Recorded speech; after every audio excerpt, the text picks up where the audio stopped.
saya harus sampaikan sampai hari ini tanggal 28 Juli 2026 Ruben masih belum lagi punya waktu untuk berkumpul, bertemu sama anaknya yang kami ketahui. Dan seperti yang kita lihat juga, kalau memang misalnya Ruben udah ketemu lagi dengan anaknya, pasti momentum bahagia itu pasti akan di-share oleh Ruben. Kalau Ruben tidak ingin men-share kebahagiaan itu, saya rasa pasti pihak sebelah akan men-share untuk membuktikan bahwa dia adalah orang baik yang sudah memberikan anak-anaknya untuk bertemu dengan ayahnya. Tapi ketika dua belah pihak ini tidak men-share apapun, berarti artinya belum ada pertemuan. Berarti dengan begini juga makin meragukan untuk co-parenting ya, Bang?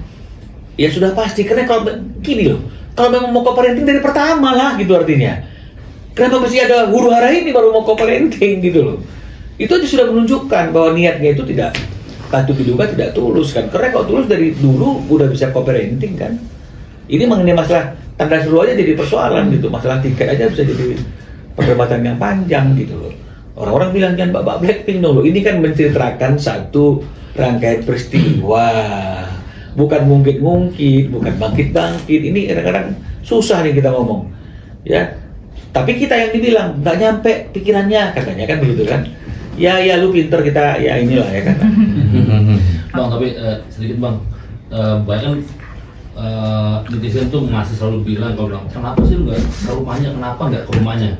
Apa mungkin permintaan Ruben sendiri untuk mengantarkan anaknya ke rumah Ruben, atau memang saat Ruben berkumpul? Enggak begitu, enggak seperti yang enggak segampang yang dibilang oleh orang-orang itu gitu loh. Ya, lihat saja misalnya ukurannya ketika waktu ada graduation ballet itu. Duduknya aja udah dipisah-pisah. Ya, Ruben hanya meluangkan waktu ketika break aja bersama dengan anaknya juga di dalam pengawasan. Jadi Ruben bilang, Bang, aku kalau mau ketemu anak itu ada birokrasi gitu loh. Tapi ini nggak mungkin saya ungkapkan, orang-orang nggak tahu, selalu berpikir gampang, kenapa nggak dihubungi, kenapa nggak didatangi rumahnya, loh nggak seperti itu gitu loh. Kalau misalnya datang ke rumahnya terus tiba-tiba dibilang nggak ada, seperti apa?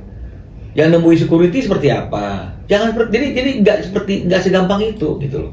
Andai kan segampang itu, pasti nggak akan ada kondisi yang seperti ini. Kan nggak perlu ditunjukkan oleh Ruben. Kan nggak perlu ditunjukkan, ada orang yang kayak gitu kan, di depan rumahnya berdiri, di videoin berdiri biar kelihatan, oh dia baik nih nunggu anaknya gitu. Ada kan seperti itu kan, oh gua nih nengok nih, gua berkorban loh, gua nunggu di depan rumah, padahal hanya untuk satu tayangan misalnya atau Ruben nggak mau hal yang seperti itu, tapi yakinlah semua hal pasti sudah dicoba oleh Ruben dan Ruben mentok. Udah? Lagi, teman-teman. Harapan.